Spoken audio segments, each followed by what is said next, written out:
Have you ever took a shit that simply wouldn't flush? Not necessarily because of the size of the shit, but more the makeup of it. That slippery texture with nuggets of hardened feces welded to the U-bend. That dense inflexibility leaving a stubborn turd unwilling to move an inch. The blind indifference as other logs splatter in its direction before whizzing quickly past, adding layers upon layers of fresh poo in its wake. This is how the British people view Theresa May.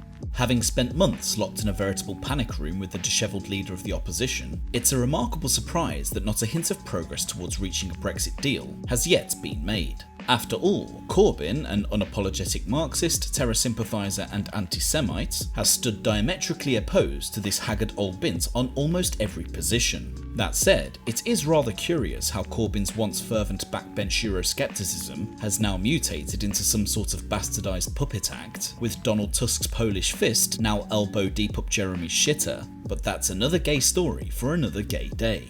As for May, he is a lifelong Remainer playing Brexiteering dress-up, only to reduce the entire process to a bucket of postnatal medical waste. Having snatched at the opportunity to wipe the spoiled cheeks of elitist pigfucker David Cameron, the former Home Secretary spent the following 3 years since the 2016 Brexit referendum continually dousing herself in diesel and setting her baggy tits aflame.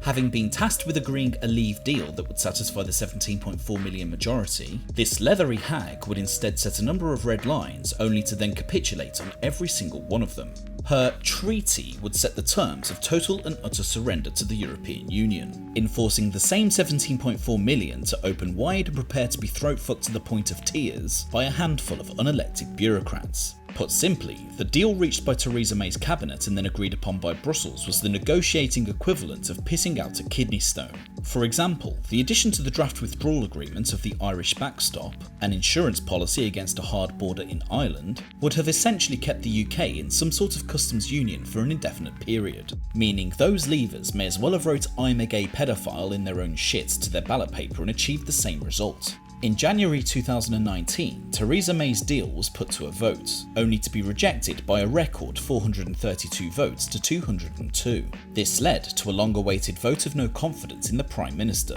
put to the House by who could only be described as the British Pee Wee Herman. Jacob Rees-Mogg, leader of pro-Brexit super friends the European Research Group, narrowly lost the vote and with it what remained of his testicles. The government then won another no-confidence vote tabled by a now desperate Corbyn, whose own priorities had shifted from Brexit to seizing power through means of a general election. A second vote on Theresa May's deal in March, following some sort of vaguely defined assurances given to the hapless vulture regarding the Irish backstop, was again rejected, with no deal now looking the likely result. More superfluous rounds of verbal fart-sniffing continued, with no deal seemingly ruled out by a parliamentary majority. This of course would have little bearing on the legal reality of a no-deal outcome, but given the evident incompetence of elected officials to simply represent their constituents, it's likely they didn't notice. With Theresa May now gallivanting around Brussels and Strasbourg, likely arms flailing while screaming strong and stable to anybody with an accent, she was now clearly in way over her head, and having been summarily mocked and ridiculed for her haphazard grasp on any semblance of governmental control, the Prime Minister would finally face up to reality. She had predictably failed to deliver Brexit before the March 29th deadline.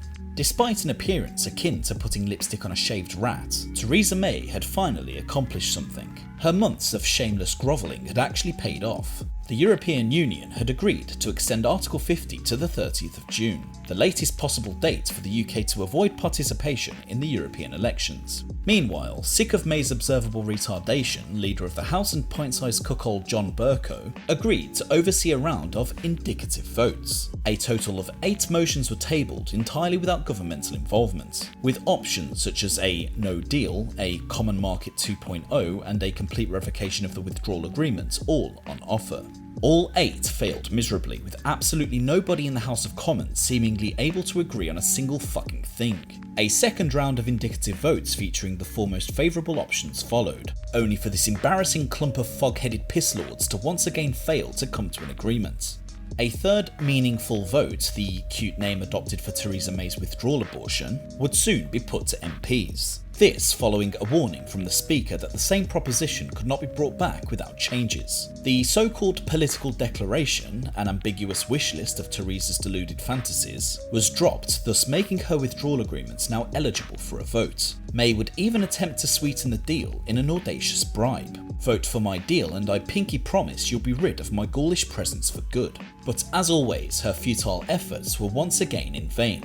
Under immense pressure to pack up shop and fuck right off, May's unyielding narcissism would simply not allow her to budge. In her warped, deranged mind, she would see herself as some sort of Iron Lady reincarnation, a Thatcher of the new age. Here's this strong-willed woman getting on with it in the face of toxic masculinity. In truth, Theresa May's cack-handed inability to lead has likely set women in politics back over 30 years. Hashtag repeal the 19th. So here we are. Theresa May and Jeremy Corbyn working hand in hand to undermine the will of the electorate. As we stand, the idea of a customs union agreement and even a second referendum are being seriously considered by the Prime Minister in hopes of agreeing a deal at the fourth attempt. Brexit will now be extended to the end of October, with the UK now participating in the upcoming European elections. Vote for Carl. And rather than stand aside and allow the likes of Dominic Raab, Jacob Rees-Mogg or Boris Johnson to renegotiate the deal, May would instead soldier on like the zombified husk she is, unaware or even uncaring to the damage her bumbling idiocy has caused. With a pro-Brexit leader open to the opportunities no deal brings, there is absolutely no doubt a more favourable withdrawal agreement can be made.